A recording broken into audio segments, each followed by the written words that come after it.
Vou provar que o inferno de tormento pregado pelos pastores não é bíblico.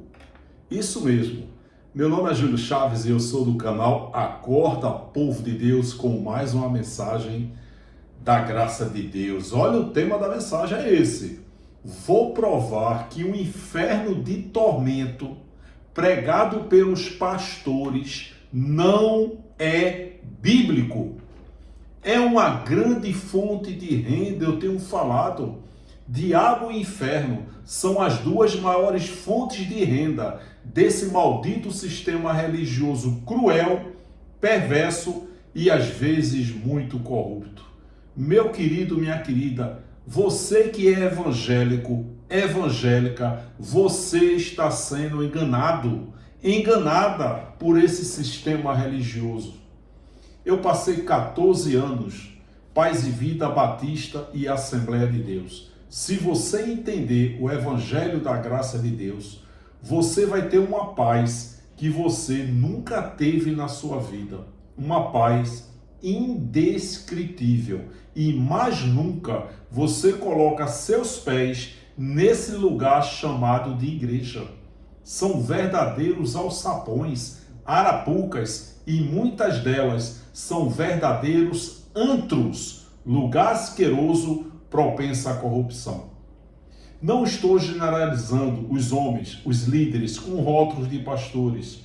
Conheço homens sérios, éticos, idôneos, que são vítimas do sistema. Eles acreditam naquilo que estão pregando, mas a maioria sabe que está enganando. Muitos desses pastores que estão aí na mídia são ateus. Pode ter certeza disso. Então esse é o tema da mensagem. Vou provar que inferno de tormento, pregado pelos pastores, não é bíblico. Não tem fundamento bíblico nenhum. Vamos lá? Crescer na graça e no conhecimento. Esses dias eu vi um banner, claro que eu não assisti a mensagem, não tenho nem tempo para isso. César Cavalcante, esse pastorzinho aí do sistema religioso, num debate, levou um evangélico e um padre. Olha o tema do assunto. O purgatório é bíblico? Quer dizer, o padre pagou o mico, né? Passou vergonha, né?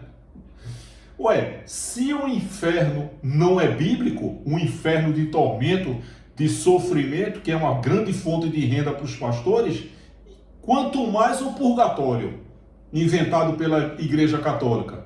Inclusive, esse inferno de sofrimento também teve base na Igreja Católica. E os pastores viram nesse inferno também uma grande fonte de renda. Por quê?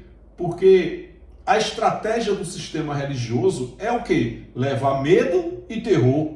E se a estratégia é levar medo e terror, esses dois personagens, inferno e esse tal de Satanás, são as duas maiores fontes de renda desse sistema religioso. Hoje eu vou abordar mais uma vez esse tema. Eu não tenho como explanar tudo, porque senão daria uma mensagem de muitas horas. Mas eu tenho falado em várias mensagens o quanto os evangélicos estão sendo enganados. E hoje eu vou abordar mais um engano do sistema religioso. Esse inferno de tormento que não tem base bíblica nenhuma. Inclusive, eu queria saber onde é que tem nas cartas de Paulo, o apóstolo Paulo falando de inferno, de sofrimento. Onde é que tem isso, pastores? Você que é evangélico, você acha que se esse inferno de sofrimento, de tormento pregado pelos pastores, de fato existisse, Paulo não seria um grande pregador desse inferno? E por que Paulo em momento nenhum falou desse inferno de tormento e de sofrimento? Porque simplesmente esse inferno de tormento e de sofrimento não existe. Não tem base bíblica nenhuma. E eu vou provar isso nessa mensagem. Olha o tema aí do debate. Gente, o que é Sheol? Seol, segundo a Bíblia. A palavra Sheol ou Seol apresenta significados variáveis na Bíblia. Em alguns contextos da Bíblia, aparece como morte, sepultura, inferno significa literalmente sepultura, profundezas, por isso que Jesus disse, nas profundezas do inferno. O inferno falado por Jesus, a gente vai ver aqui, era o Geena, um lixão, um crematório. Então, morte, sepultura, profundezas, pó, poço, cova, buraco, mundo dos mortos. Lá em Eclesiastes fala muito isso. Toda a humanidade vai, mundo dos mortos. A gente vai ver isso. Ou inferno, ok? Quando o inferno foi criado? O termo inferno, Sheol, hebraico, ou Hades, grego, tinha simplesmente o sentido da verdade, sepultura, o lugar sombrio dos mortos. Foi Dante Alighieri, no livro A Divina Comédia, em 1321, que popularizou inferno com o sentido de lugar de sofrimento, adaptando tradições e superstições medievais mais antigas. Então isso aí, esse nome de inferno foi criado em 1321 nessa peça teatral, na verdade um livro com o nome A Divina Comédia, de Dante Alighieri, 1321. A ideia de inferno surgiu na mitologia grega, onde o Hades era o reino dos mortos. Posteriormente, essa ideia foi desenvolvida para incluir áreas separadas para os bons e os maus. Separaram ali, né?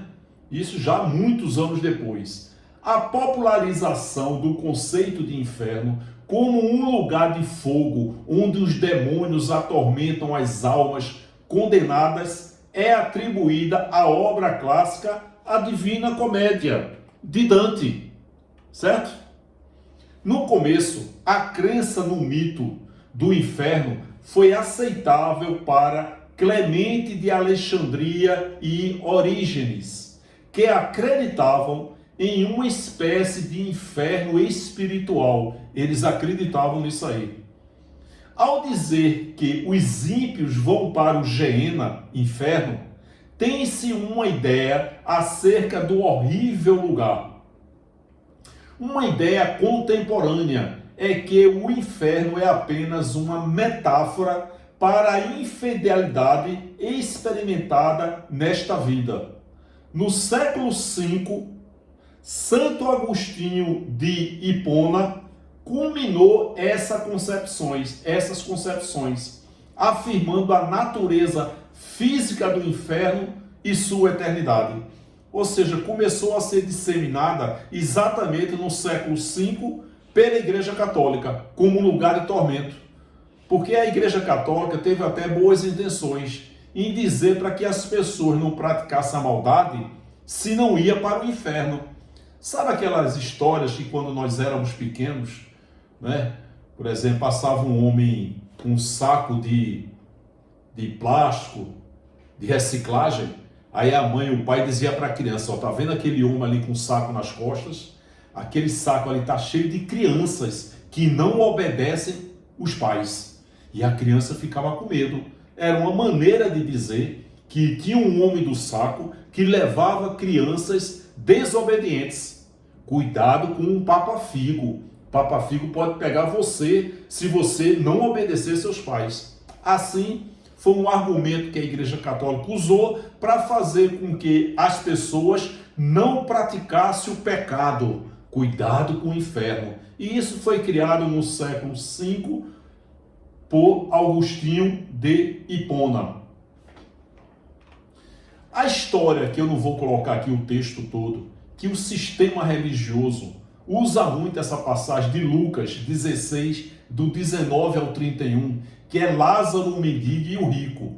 Interessante, tem coisas ali que só a pessoa debaixo de um feitiço, de uma macumba evangélica para acreditar, né? Onde o rico diz, Diga a ele que molhe na ponta do dedo a minha língua. Oi, se o cara está em chama de tormento, como é que um dedo molhado pegar na língua vai livrar ele do tormento?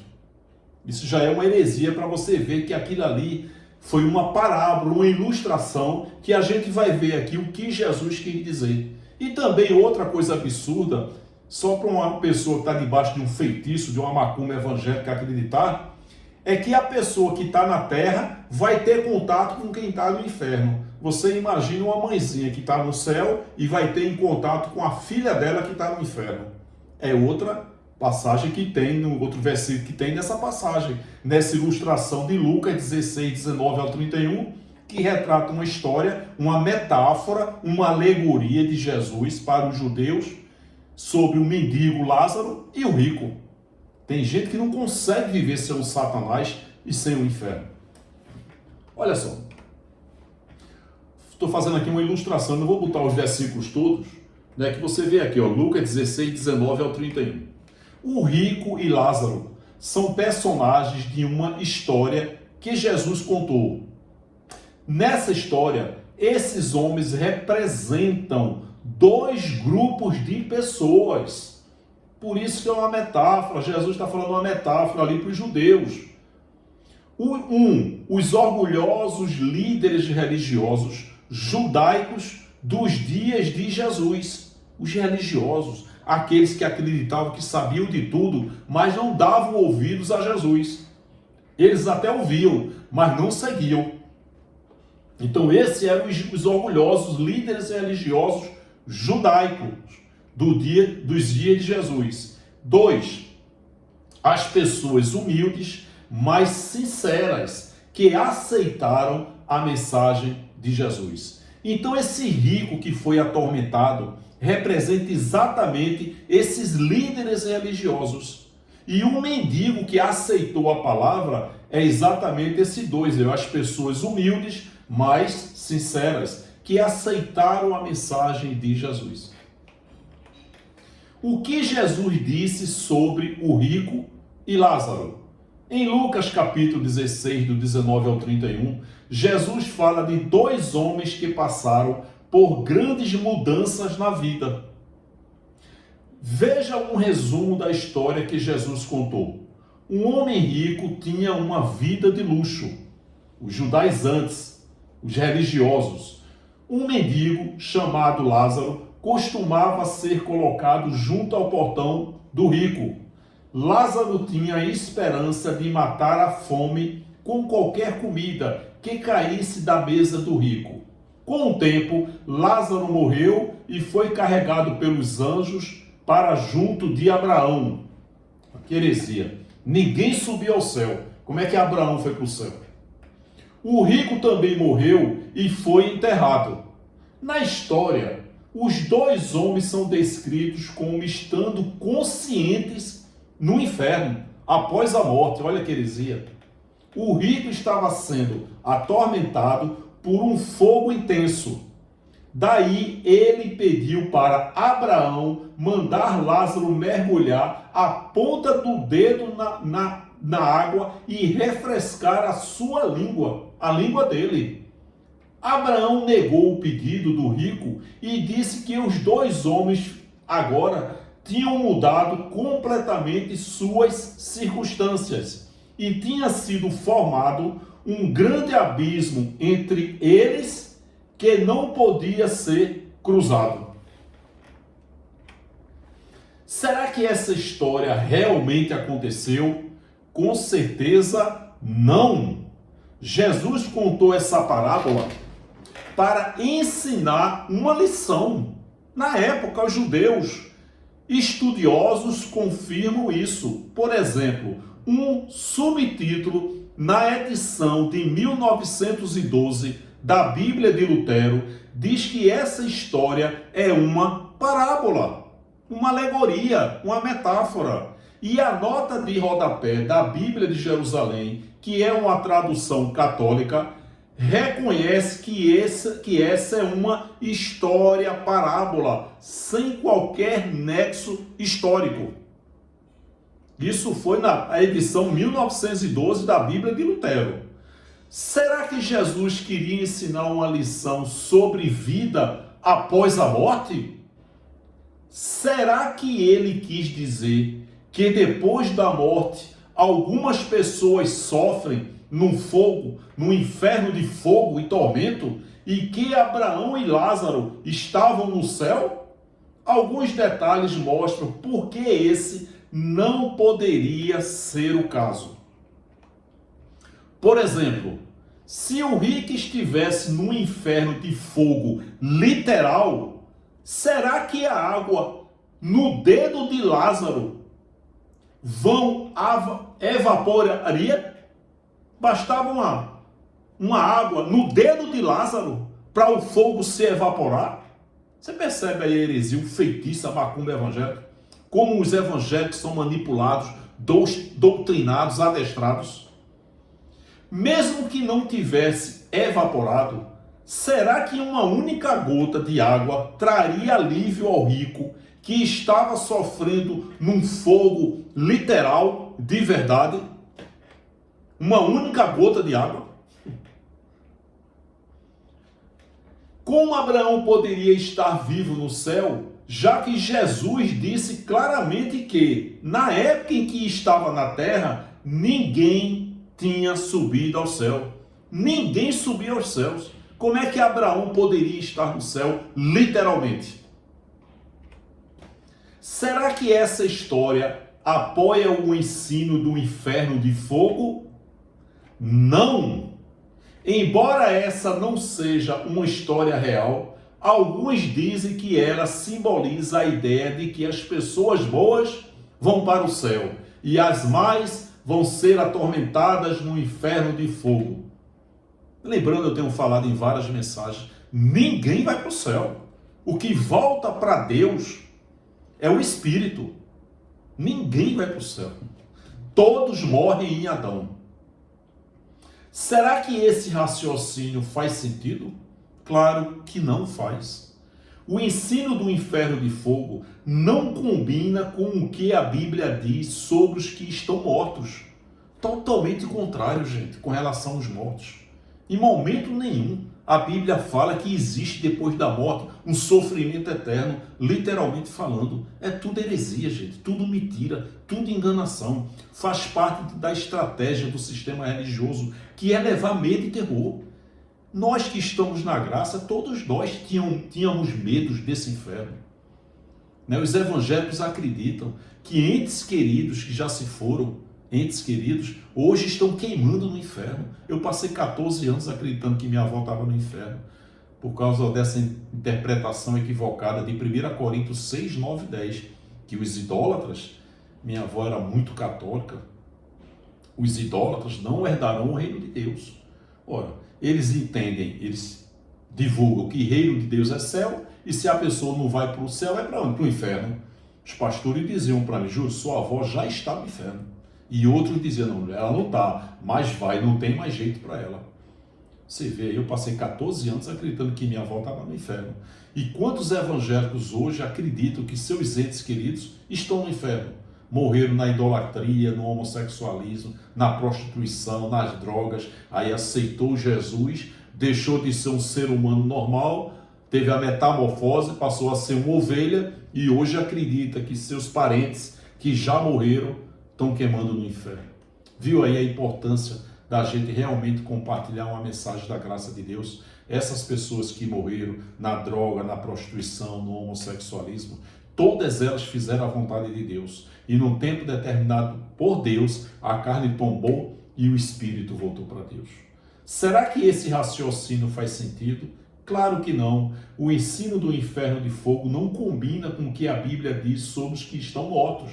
Por exemplo, a Bíblia não diz que todas as pessoas boas que morrem vão viver felizes no céu.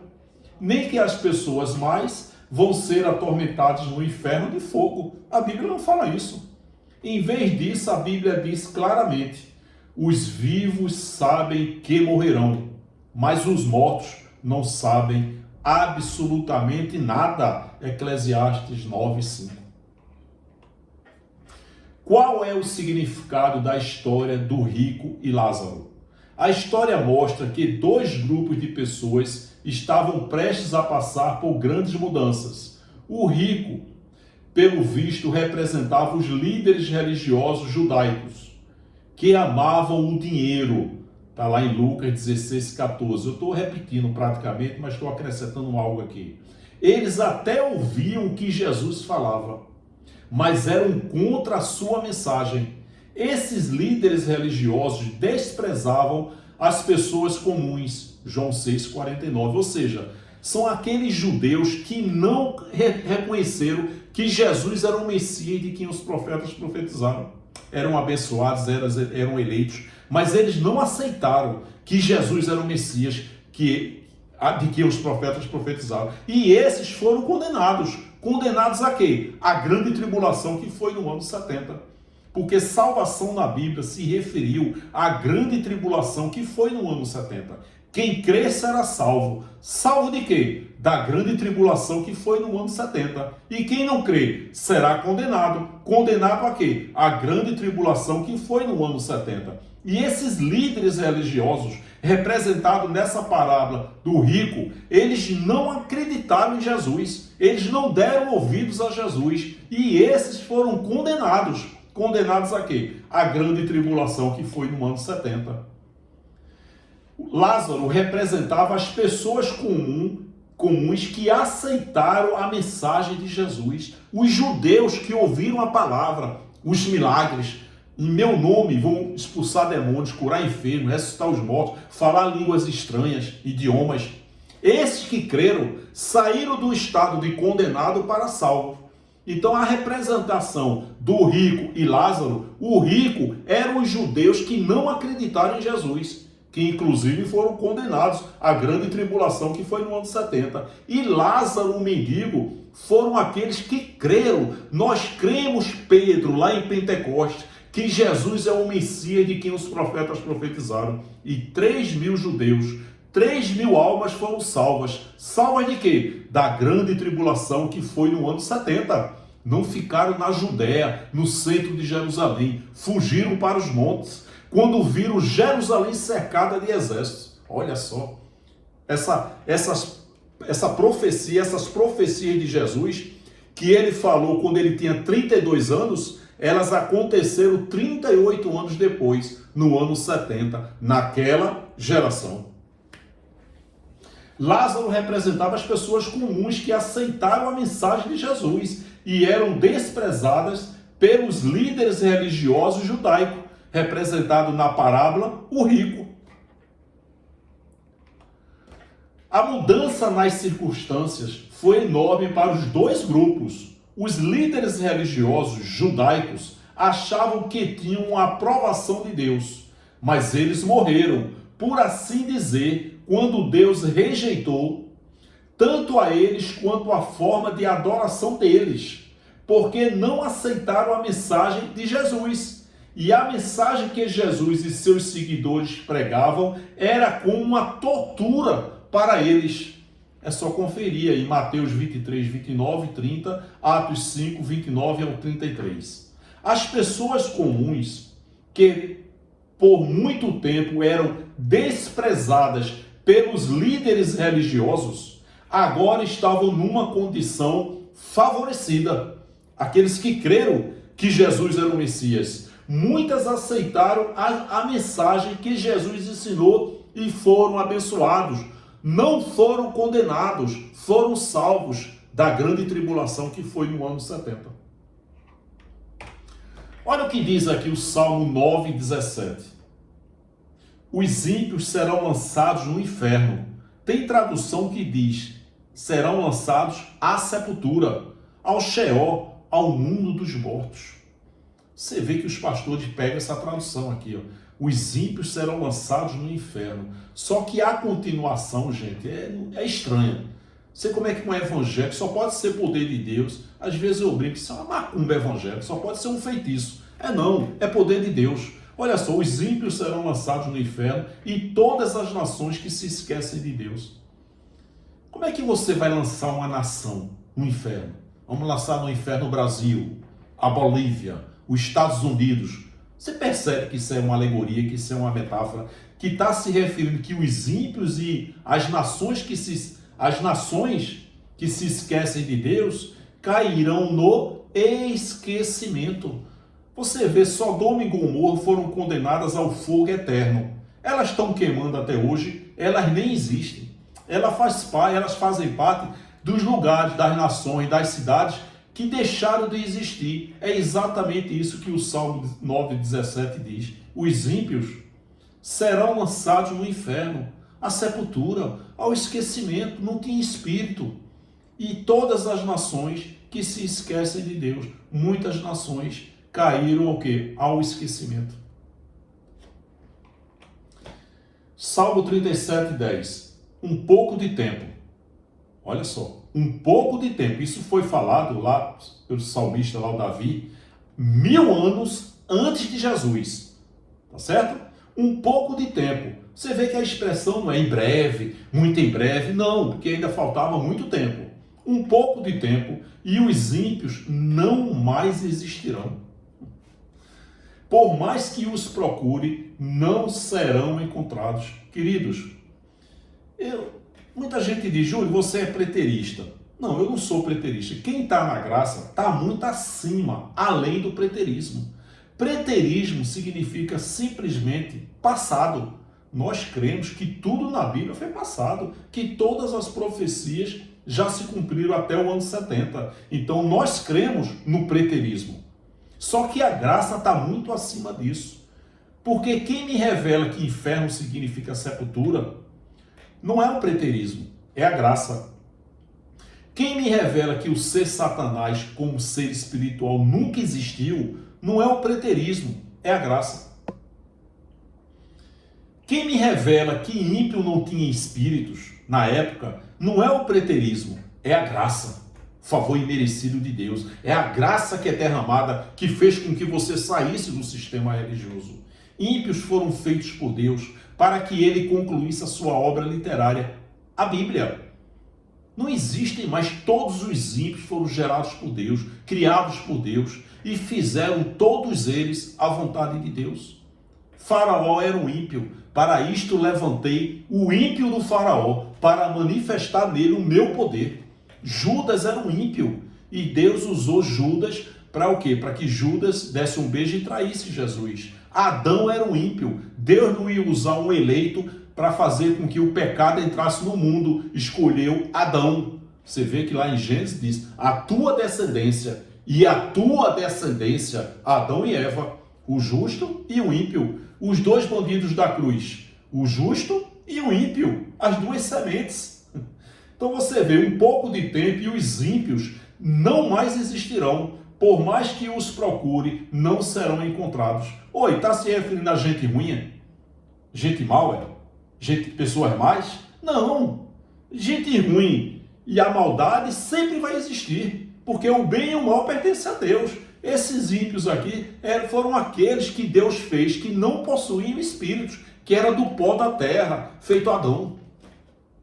A maldade sempre vai existir. Está dizendo aí que as pessoas mais, a maldade, um pouco de tempo e a maldade não vai mais existir? Não, gente, aqui na terra sempre vai existir a maldade. Por quê? Porque o bem e a maldade, o mal pertencem a Deus.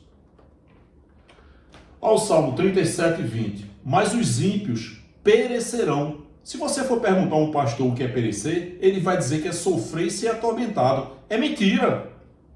Leia aí o dicionário perecer. Extinguir-se, deixar de viver, morrer. 50 pessoas pereceram na queda do avião. Deixaram de existir. Os inimigos do Senhor murcharão como a beleza dos campos. O próprio Salmo responde o que significa perecer. Desvanecerão. Tem tradução que diz, desaparecerão como fumaça. Não tem espírito, gente. Corpo, alma, tudo. A alma é a mente, é o psique, são os neurônios. É o amor, o rancor, o ódio, o sentimento. Tudo isso é massa encefálica. Jesus disse, Mateus 10:28, corpo e alma para o inferno, para o Geena, para a sepultura. Só o espírito é eterno e perfeito. E os ímpios não tinham espíritos. São as duas sementes na Bíblia. Desaparecerão, desvanecerão como fumaça. deixou de existir. Caiu o esquecimento, deixou de existir. 37 e 28, ó. Pois o Senhor ama quem pratica a justiça e não abandonará os seus fiéis. Para sempre serão protegidos. Entre aspas, Deus não protege ninguém, vai nos proteger de quê? De quem, se tudo é dele? Mas a descendência dos ímpios, o nascimento materno dos ímpios será o quê? Eliminada. Então, se os ímpios foram feitos para que Deus concluísse a sua obra literária, quando foi que destruíram os ímpios? No ano 70, na grande tribulação. E Pedro fala isso, ó. Claro que alguns, de repente, continuaram, mas a descendência não existiu mais. Para quê? Vai nascer pouco antes do ano 70 para viver durante o ano 100, 120, 150? Se a obra de Deus foi concluída no madeiro e no âmbito espiritual foi concluído no ano 70. O general Tito, que era um ímpio, morreu no ano 81. Mas a descendência dos ímpios deixou de existir. 2 Pedro 3,7. Pela mesma palavra, os céus e a terra que agora existem serão reservados para o fogo. O sistema religioso diz que esse fogo de Pedro aqui diz que é o fim do planeta Terra. Olha, fim do planeta Terra, a humanidade vai acabar, a Terra vai ser destruída. Tudo mentira desses abutres, desses ateus, transfigurados de pastores. Eclesiastes 1,4, gerações vêm, gerações vão, e a terra permanece para sempre. Guardados para o dia do juízo. Oi, quando foi o dia do juízo? Desse fogo que Pedro está falando. Apocalipse 14,6. O seu juízo chegou, o seu fogo chegou, a sua vinda chegou.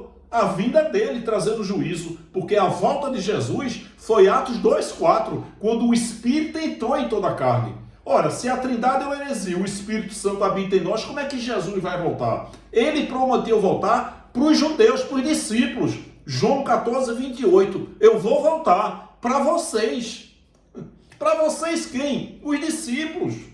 Os pastores dizem que esses vocês aqui somos nós. Assassinam a língua portuguesa. Mentem, enganam. Nós na Bíblia não somos nós. Vós, vocês, não somos nós. Estão reservados para o fogo no ano 70, guardados para o dia do juízo, que foi no ano 70. Por que Pedro escreveria essas cartas dele para as 5 províncias da Ásia, se não fossem para elas? Por que Paulo escreveria suas 14 cartas, 11 destinatários, se não fossem para eles? Por que Paulo alertaria Timóteo, se não fosse para Timóteo? Por que João escreveria as 7 cartas do Apocalipse para as 7 igrejas da Ásia, se não fossem para elas? Foram cartas, gente, remetente e destinatário. Meu querido, minha querida, evangélico, se você não entender essa palavra, você está no canal errado. Não perca seu tempo nesse território. Unção de Roberta Miranda. Vai com Deus. Vai ver se eu estou no monte ou na Judéia, abençoado. Está no canal errado. Se Deus decidiu não tirar o véu depois de uma mensagem dessa, quem sou eu? Eu não tiro o véu de ninguém.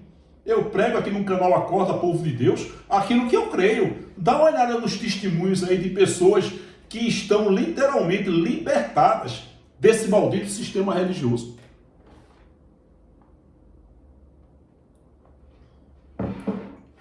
Pela mesma palavra, os céus e a terra que agora existem estão reservados para o fogo, guardados para o dia do juízo. Apocalipse 14,7. O seu juízo chegou, a sua vinda, o fogo chegou, verbo presente da época, para a destruição de quê? Dos ímpios. Anos 70 acabou tudo, todos. Claro que alguns continuaram, mas não nasceram mais da descendência do ventre. Isaías 14,15. Vou botar 4 traduções.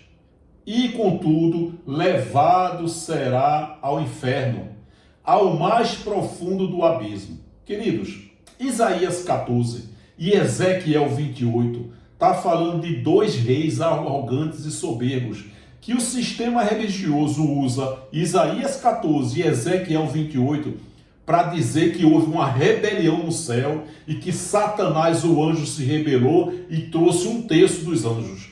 Tudo isso é mentira. Isaías 14 aqui está se referindo ao rei da Babilônia.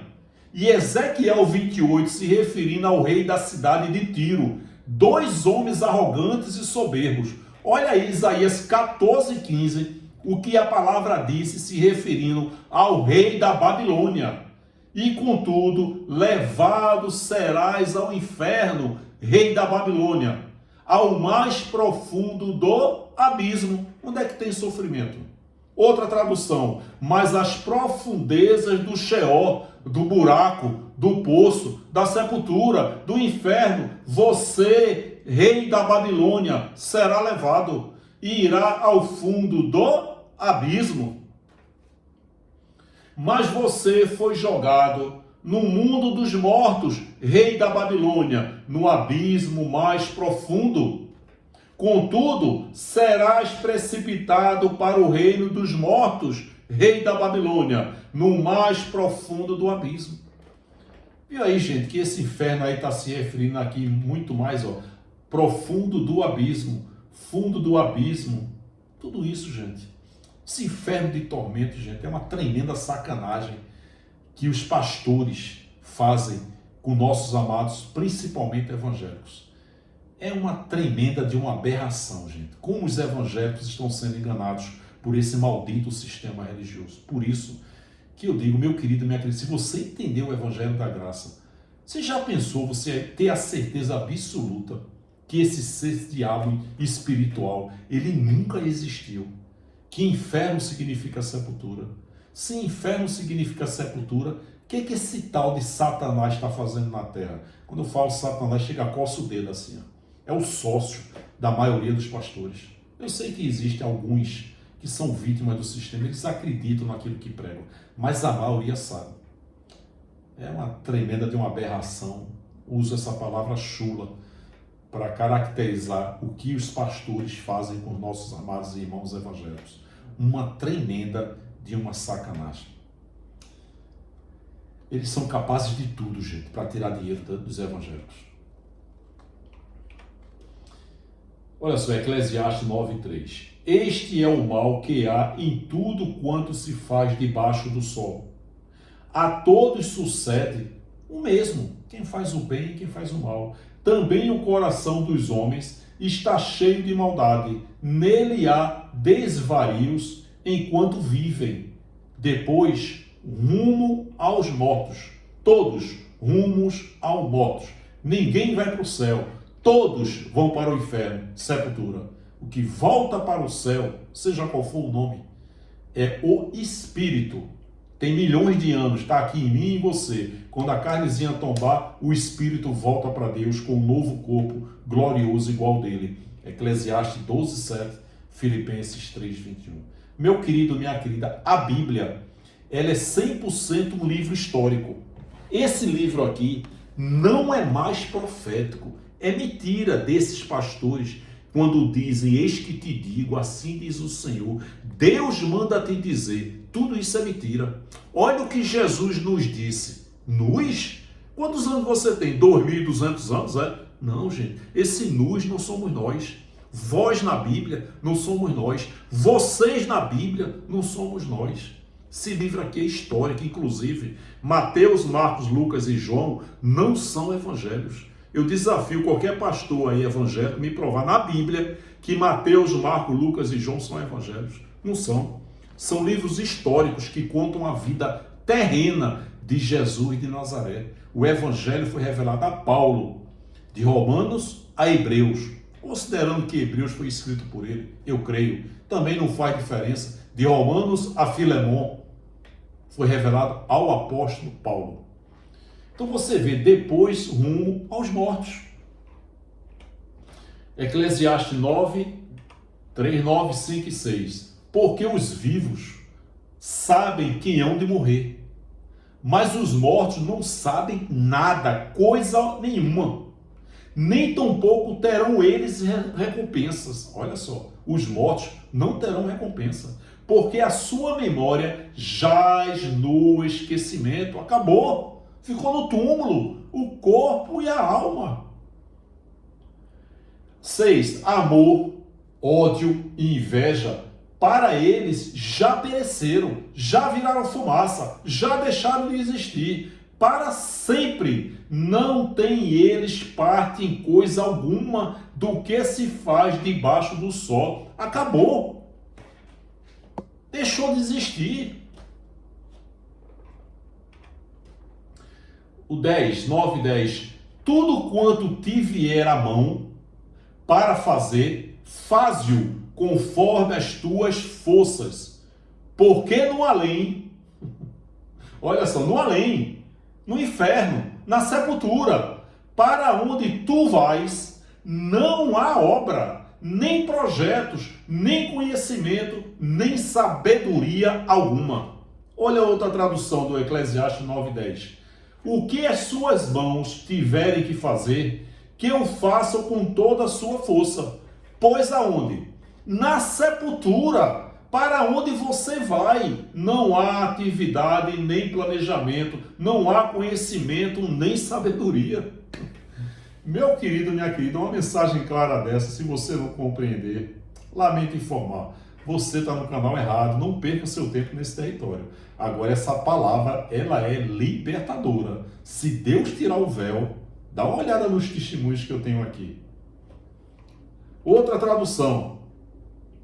Tudo que você tiver de fazer, faça o melhor que puder, pois no mundo dos mortos não se faz nada. Na sepultura, no Sheol, no além, é buraco, é poço, é profundezas. E ali não existe pensamento.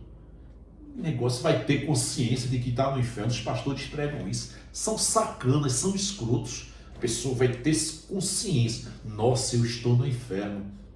Não existe pensamento, nem consciência, gente, nem sabedoria. E é para lá que todos irão. É para lá que você vai. Geena era o vale usado como lixão fora de Jerusalém. O inferno falado por Jesus, que ele se referiu ao Geena. Aí na tradução botaram inferno. Mas Jesus usou o termo como símbolo da destruição eterna, deixar de existir, apenas isso. Em momento nenhum falou sobre sofrimento eterno. Esse sofrimento eterno de inferno pregado pelos pastores não tem nenhuma base bíblica, eu estou provando. Agora, se você não consegue viver sem o diabo e sem o inferno, você tem todo o direito. Júlia, eu creio no inferno, eu creio no diabo. Ou seja, você está dizendo com outras palavras, eu vou continuar escravo. Eu vou continuar no sistema religioso. Você está certo, isso aí só pode ser poder de Deus. Você está só no canal errado. Você veio ao mundo para ser escravo. Mas se você quer continuar nesse ser chamado Satanás, que muitos, os evangélicos não acreditam, não conseguem viver sem esse Satanás, até porque associam o seu fracasso a esse Satanás. É fácil acreditar no Satanás. Nossa, eu não consigo prosperar por causa do Satanás. Eu não consigo constituir uma família por causa do Satanás. Eu não consigo passar no concurso público por causa do Satanás. Eu não consigo ter qualidade de vida por causa do Satanás. É fácil acreditar no Satanás, até porque nós já nascemos dentro dessa bolha religiosa, onde essas mentiras repetidas passaram a ser verdades nas nossas mentes. Geena era um vale usado como lixão, crematório, fora de Jerusalém, mas Jesus usou o termo, o lixão, como símbolo da destruição eterna, de deixar de existir. Geena era o nome do vale do Enom, que ficava fora das muralhas de Jerusalém. Temos falado isso em várias mensagens.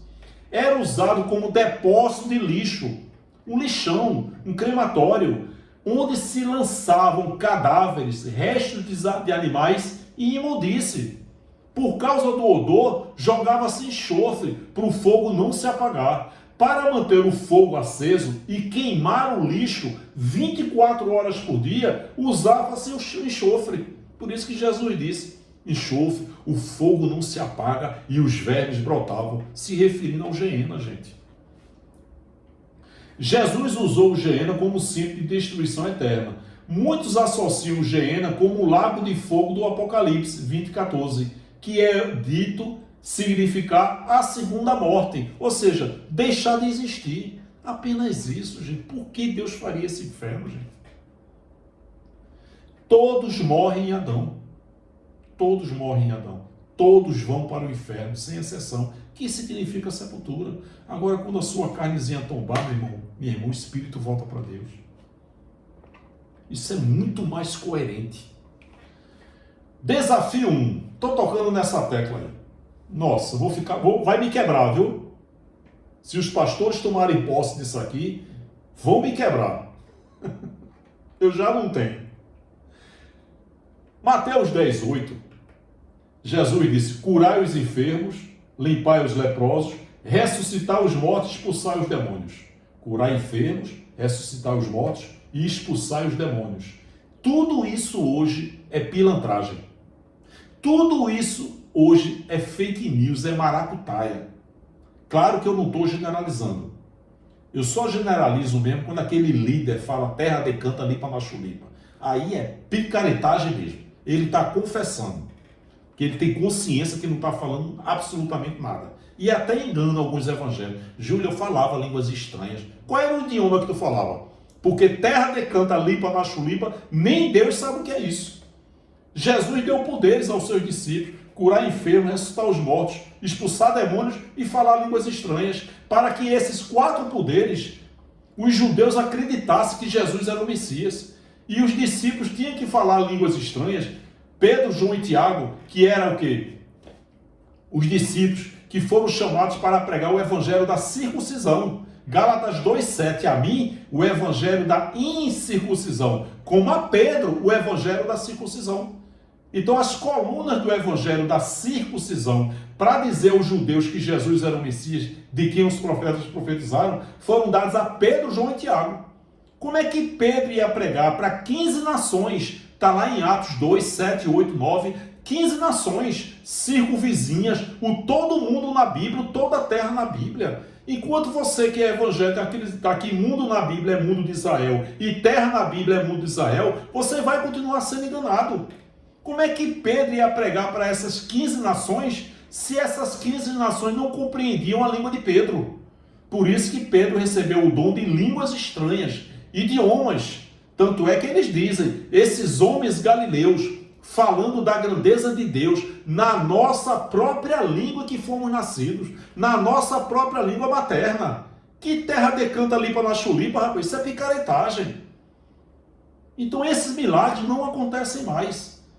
Então, pago 10 mil reais se algum pastor vir a João Pessoa e expulsar os demônios que estão em mim. E aí, pastor? Vem aqui, João Pessoa, porque para vocês eu estou endemoniado. Né? Quando vocês botam aqui, são desigrejados, um afastado e desviado. Glória a Deus! Todos esses inscritos aqui no canal estão afastados e desviados desse maldito sistema religioso cruel, perverso e corrupto, para a glória de Deus. Eu adoro quando boto aqui, Júlio, você é um desviado. Ou glória, eu estou dando quase uma aleluia. 10 mil reais para o pastor que vier aqui em João Pessoa e expulsar os demônios de mim. A gente faz uma live ao vivo no meu canal e no seu. 2 horas eu te dou para tu expulsar os demônios e eu me manifestar. Oi, Jesus não é o mesmo ontem, hoje e eternamente? Vem aqui expulsar os demônios. Desafio 1, 10 mil reais. Se vier aqui expulsar os demônios que estão aqui em mim.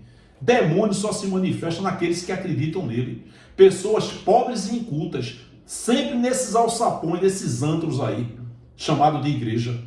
É que eles, não precisa nem dar um cachê, né? Porque tem aí grandes congregações que dão um cachê no final do culto. Mas nem precisa, basta dar legalidade à carne.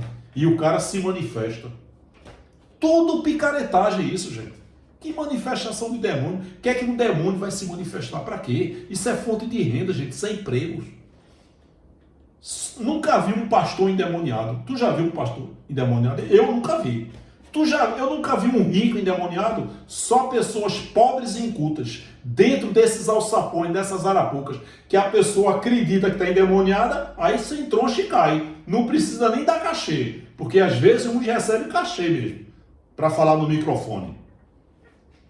10 mil reais. Dou 2 horas aqui em João Pessoa, a gente faz uma live ao vivo. 2 horas. Se eu me manifestar, você ganha 10 mil reais. Desafio 2. 10 mil reais por cada morto que um pastor ressuscitar no velório no cemitério de Santa Mara, em Recife. Maravilha. A gente vai lá, uma segunda-feira, né? Passou o final de semana. Segunda-feira tem muitos velórios no cemitério de Santa Mara. E a gente vai lá, não vai num caixão não, enterrado já não, vai num velório, entendeu? Aí vai lá, cada defunto que você ressuscitar, eu pago 10 mil reais. Gente, eu posso oferecer 1 milhão de reais, longe disso, eu mal tenho uns 10 mil, como é que eu vou ter 1 milhão? Mas eu poderia oferecer aqui, se eu fosse rico, 1 milhão de reais, e ninguém ia vir, porque ninguém tem coragem de fazer isso, vai passar vergonha, porque esses homens sabem que esses milagres não existem mais. É tudo picaretagem. Tudo. Ele pode nos curar, ele pode usar um comprimido, um tratamento, uma cirurgia, ele pode. Mas esses milagres que aconteciam na Bíblia não existem mais. E vocês que ficam dizendo aí para mim, refutando, ele é o mesmo ontem, hoje e eternamente. É evangélico. Então vem aqui João Pessoa expulsar os demônios que estão em mim e a gente vai no hospital Getúlio Vargas, restauração e curar os enfermos. E depois vai no cemitério de Santa Amaro. Cada defunto que ressuscitar na hora do velório, eu te pago 10 mil reais. Esse desafio está lançado também para pastores e evangélicos. Venham aqui, João Pessoa. Não vem ninguém. É tudo malandragem, gente. Esse negócio de expulsar demônio não existe mais. Os demônios foram feitos por Deus. Está lá em 1 Samuel 16, 14 e 15. E um espírito maligno, vindo da parte do diabo, de Satanás, não vindo da parte de Deus, do Senhor, entrou em Saul. Agora, essa manifestação só aconteceu na época de Jesus, porque esses milagres tinham que acontecer: curar enfermos, ressuscitar os mortos, expulsar demônios e falar línguas estranhas, idiomas. Esses 4 milagres tinham que acontecer para que os judeus crescem que Jesus era o Messias de quem os profetas profetizaram. Aqueles que creram foram salvos. Salvos de quê? Da grande tribulação que foi no ano 70. E os que não creram continuaram condenados. Já nasceram condenados, os judeus. Para sair do estado de condenado para salvo, tinha que crer que Jesus era o Messias. E os que não creram continuaram condenados. Condenados a quê? A grande tribulação que foi no ano 70. Não existe mais, gente, isso. Curar enfermos, ressuscitar os mortos, expulsar demônios. Tudo isso é picaretagem. E está lançado um desafio aí para quem quiser ganhar 10 mil reais por cada morto que ressuscitar no velório. Beleza? Ele não é o mesmo ontem, hoje e eternamente? Vem aqui ganhar 10 mil reais, pastores evangélicos. Vocês não curam nem vocês?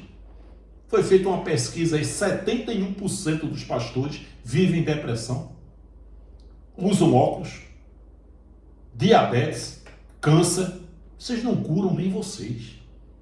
Até quando os evangélicos serão enganados por esse maldito sistema, por esses abutres, por essas raposas com óculos de pastores? Não estou generalizando. Eu conheço homens sérios, héteros, que são vítimas do sistema. E esses homens sérios que eu conheço, eles não falam terra decanta ali para na chulipa. Mateus 24, 6 e 7. E ouvireis guerras e rumores de guerras. Olhai, não vos assusteis, porque é necessário que isso tudo aconteça. Mas ainda não é o fim. O fim foi no ano 70. Porque se levantará nação contra nação, reino contra reino, haverá fomes e pestes e terremotos em vários lugares. Essa tradução, ouvireis, os pastores leem muito, mas os evangélicos, eles não leem dicionário. Eles não leem a Bíblia. Evangélico não lê Bíblia com entendimento. Ele lê a Bíblia como se fosse um livro de receita de bolo. Já li a Bíblia 10 vezes. Continua dizendo que é pecador, né? Anulando o sangue, o sacrifício e a cruz. João 1, 29. Eis aí o Cordeiro de Deus que tira o pecado do mundo. 2000 anos depois, os evangélicos, os pastores, ressuscitaram o pecado. Eles não separam pecado, que era transgressão de leis. Está lá 1 João 3,4. Com a carne errar o alvo humanamente falando. É fácil os evangélicos que nunca ouviram a mensagem da graça acreditarem que são pecadores. Mesmo lendo, ó, Zacarias 3,9, removerei o pecado desta terra num único dia. Que dia? Na cruz. Quando vai chegando João, quando vê Jesus, diz o quê? Eis aí o Cordeiro de Deus, que tira o que deixa, que tira o pecado do mundo. Aí os pastores usam 1 João 8, aquele que diz que não tem pecado é mentiroso. Aquele judeu, ele traz por dia de hoje. Oi, Paulo mentiu quando ele disse em Romanos 5,8, quando ainda éramos pecadores? O que significa éramos, pastores? Eles viveram um período transitório, antes da cruz, pecadores, 613 leis da Torá, era impossível não transgredir. Por isso que João diz que aquele que diz que não transgride é mentiroso. Vocês trazem por dia de hoje. Paulo estava vivendo um período transitório, antes da cruz, pecadores, 613 leis da Torá. Depois da cruz, Paulo disse, éramos pecadores. Oi, Paulo mentiu? Foi, pastores? Hebreus 9,26, ele aniquilou o pecado mediante o sacrifício de si mesmo, uma vez por todas. Quando você acredita que é pecador, você está comendo a pastagem das ovelhinhas. Vocês estão falando o idioma dos pastores, que é bé, bé, bé. Vocês estão no curral, ovelhinhas, entendeu? Por aqui, ovelhinha, diga bé, bé, diga bé, bé, bé, bé, diga 3 vezes, bé, bé, bé. Ovelhinhas manipuladas, adestradas, doutrinadas. Acreditem em tudo que os pastores falam. A gente está vendo aí essas picaretagens, esses escândalos no meio evangélico, é só escândalo. Coisa que não tem base bíblica nenhuma. Olha a tradução que os pastores não pregam. Vocês ouvirão falar de guerras e rumores de guerras. Vocês quem, pastores? Dizer que se vocês aqui somos nós é picaretagem, é pilantragem. Jesus está diante dos discípulos. No 24, 1 e 2, ele diz, vocês estão vendo esse templo aí? Não vai ficar pedra sobre pedra. Vai ser tudo derrubado. Isso aconteceu quando? Abril do ano 70. Jesus, quando disse isso aqui, ele tinha 32 anos. Para o ano 70, 38. Aquela geração. Mateus 24, 34. Ao longo de 38 anos, tudo isso aqui aconteceu. Nação se levantará contra nação, reino contra reino. Haverá fomes, terremotos em vários lugares. Ao longo de 38 anos. Aí acontecem umas guerras, rumores de guerras. E o pastor, essa tranqueira com o nome de pastor, diz que Jesus nos alertou. Isso é picaretagem. É sacanagem que estão fazendo com os evangélicos. Até porque, se essas guerras que estão acontecendo aí, é essa profecia de Jesus, os discípulos estão com 2.200 anos. Viu aí a pilantragem, gente? É muita sacanagem. Ano 500... Jesus nos alertou. Ano 1000, peste negra, pandemia, isso. Jesus nos alertou. Isso é falta de vergonha na cara que muitos não têm. Tudo isso aqui é picaretagem, tudo isso aqui é mentira. Pecado, diabo, inferno, últimos dias, salvação, dízimo é uma aberração. Apocalipse, Mateus 24, 6 que a gente viu agora. Impossível afastado e desviado. Volta de Jesus foi Atos 2, 4. Quando o Espírito entrou em toda a carne, a vinda dele trazendo juízo, Apocalipse 14, 7. Batalha espiritual nunca houve, blasfêmia contra o Espírito Santo hoje é impossível, até porque vai ser condenado a quê? Se inferno significa sepultura. A Bíblia não fala qual foi o pecado da blasfêmia contra o Espírito Santo, mas aqueles que blasfemavam não podiam retroceder e se arrependerem, estavam condenados, mas condenados a quê? A grande tribulação que foi no ano 70. Apocalipse 3,10, Deus promete livrar a igreja de Laodiceia da grande tribulação. Olha só, uma das 7 igrejas da Ásia, que hoje é o país da Turquia. Línguas estranhas eram idiomas. Esse negócio de terra decanta ali para Nachulipa é picaretagem. Demônios, curas e ressuscitar os mortos. Tá aí o desafio, né? 10 mil para cada um, para quem conseguir. Besta do Apocalipse foi Nero. O anticristo foi um movimento da época. A Bíblia como livro profético é uma heresia e o futurismo insano, assim como esse pentecostalismo. Só falta jogar uma lona, não tem base bíblica nenhuma esse movimento. Isso é uma vergonha. É muita falta de consciência, gente. Esse sistema religioso é cruel, é perverso e é corrupto. O cara sabe que não está falando Línguas estranhas, coisa nenhuma. Ah, isso aí é língua dos anjos. Mentira. Não estamos mais no ministério de anjo, e sim do Espírito.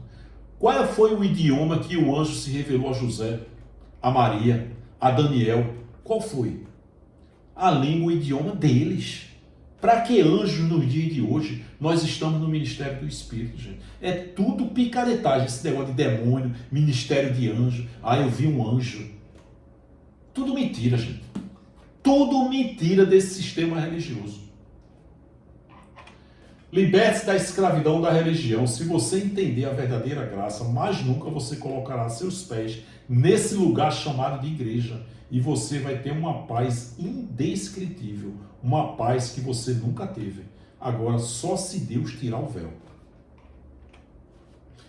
Todos os pastores no mundo, literalmente planeta Terra, todos, os honestos que são vítimas dos sistemas e os picaretos pilantras, todos, sem exceção, pregam um evangelho inútil que escraviza e que não salva ninguém. Sabe aquela frase que diz, em time que está ganhando não se mexe? Pois é, você acha que os pastores vão abandonar a mentira e pregar a verdade? Se a mentira está gerando receita, se a mentira está deixando eles milionários e ele vai acabar com a reputação dele, ainda que eles entendam a graça? Claro que não. Estão dormindo, ó, ganhando dinheiro, vendendo curso, apostilas, livros. Isso é um lixo. De onde o Senhor nos tirou? Bota aqui, pastor Júlio, você é um desviado. Ô glória! E conhecereis a verdade, e a verdade vos libertará. Tem nada a ver com os dias de hoje. João está dizendo, e conhecereis Jesus, e Jesus vai libertar você da lei de Moisés. Apenas isso. Agora, versão atualizada para os dias de hoje. E conhecereis a graça, e a graça vos libertará desse maldito sistema religioso cruel, perverso e corrupto. Glória a Deus por essa palavra. Peço que você acesse a playlist do canal. Não é inscrito ainda. Eu tenho ateus inscritos aqui no canal. Júlio, eu sou ateu, mas eu gosto das suas mensagens. Sou inscrito no canal. Eu nunca vou pedir dinheiro aqui a ninguém. Nada a ninguém, gente. Paulo disse em 1 Coríntios 9:18 que eu apresento o evangelho de graça. Tem que louvar de graça. Tem que fazer livros de graça. Tem que fazer cursos de graça. Aí ele diz, não, digno é o obreiro do seu salário. Lucas 10:7. Jesus disse, o que tiver na mesa, comam. Porque digno é o obreiro do seu salário, se referindo ao que eles botaram na mesa para os discípulos comerem. Não tem nada a ver. 1 Coríntios 9:18, que nenhum pregador prega. Nenhum, essa panelinha que está na graça aí prega. Que eu apresento o evangelho gratuitamente. Se pede dinheiro, esse sistema é cabuloso. Se tem Pix, é cabuloso. Não seja dizimista. Não dê oferta. Não compre livros, não compre apostilas. Não faça curso. Curso de quê, gente? Cresça na graça e no conhecimento, no conforto do seu lar. No âmbito espiritual não muda nada. Até na época da Bíblia, no âmbito espiritual, nunca mudou nada. Está cada um hoje aqui cumprindo o propósito do Criador. Quando a carne tombar, o Espírito volta para Deus. Não contribua com o sistema religioso, nem evangélico, e muito menos com o sistema religioso que está aí no nosso meio. Tem uns malandros aí no nosso meio. Tá bom? Então eu peço que você se inscreva no canal, clica no sininho, dá um like, dá um joinha, clique no sininho e coloque todas, para que toda vez que eu colocar uma mensagem nova no YouTube, o YouTube avisa você. Agora sim, dá um like, se inscreva no canal, dá um like, dá um joinha. Quando você dá um like, um joinha, você já dá uma sacudida no YouTube. Você está dizendo, eu gostei da mensagem, fazendo com que o YouTube divulgue para outras pessoas. Então, ainda que você não deixe seu comentário, dá pelo menos um like, um joinha. Só isso já vai ajudar o canal. Deixe seu comentário. O comentário edifica muito a fé das pessoas. Nossa, deixa eu dar uma olhada aqui nos comentários. Nossa, pessoas sendo edificadas, sendo libertas. E tem alguma coisa aí. Entendeu? E compartilha no grupo do WhatsApp e Facebook. Bota aí, ó, gente. Eu achei essa mensagem interessante. O que é que vocês acharam? Gostaria de ouvir a opinião de vocês. Joga assim no grupo da família, no grupo do WhatsApp. Eu sei que muitas pessoas vão dizer que você está endemoniado, mas, gente, tem um lado bom da coisa. Quando eu vejo um testemunho, poxa, Júlio, foi através do seu canal que eu me libertei do sistema. Nossa, se eu ver 1000 pessoas me detonando e uma pessoa dizendo que foi liberta do sistema religioso através desse canal, eu vou dizer, tem valido a pena. Glória a Deus por isso. Então a gente não sabe quem é filho da livre nem filho da escrava, né? Todos são abençoados, eleitos, espíritos perfeitos. Aqueles que me detonam, tem pessoas aqui que, Júlio, eu te detonava. Eu já cheguei a te ofender e hoje eu entendo e acredito em tudo que você fala. Então lança a palavra, gente, compartilha. A gente compartilhava com força. Mensagem de Paulo Júnior. Esse homem, pessoas têm pesadelo até hoje por causa desse homem. Malafaia, que tem mala até no nome, eu compartilhava com força. Quando você guarda uma mensagem dessa para você, eu acho que é um egoísmo muito grande. E você não compartilhar. Compartilha, dá um like, dá um joinha, deixa teu comentário. E você que não é inscrito no canal, eu peço que você se inscreva. Tá bom? Meu canal de comunicação, para quem quiser interagir comigo, se tiver alguém de podcast que quer me convidar, eu vou, despesa zero, tudo por minha conta. Você aí que é pastor evangélico, está vindo aí para João Pessoa para ganhar 10 mil reais no desafio que eu lancei, pode vir. Meu canal de comunicação é acordapovodedeus, numeral 7, @gmail.com. Você que está aí na graça e quer conversar comigo, também o e-mail é esse, tá bom? acordapovodedeus, numeral 7, @gmail.com. É isso aí, gente. Eu acho que foi provado, sim, através dessa mensagem, que inferno sempre foi sepultura. E eu provei que esse inferno de tormento, pregado pelos pastores, não tem nenhuma base bíblica. Tá bom? É isso aí. Um forte abraço, meus queridos. Graça e paz e até a próxima, querendo Deus. Tchau. Graça e paz. Tudo de bom.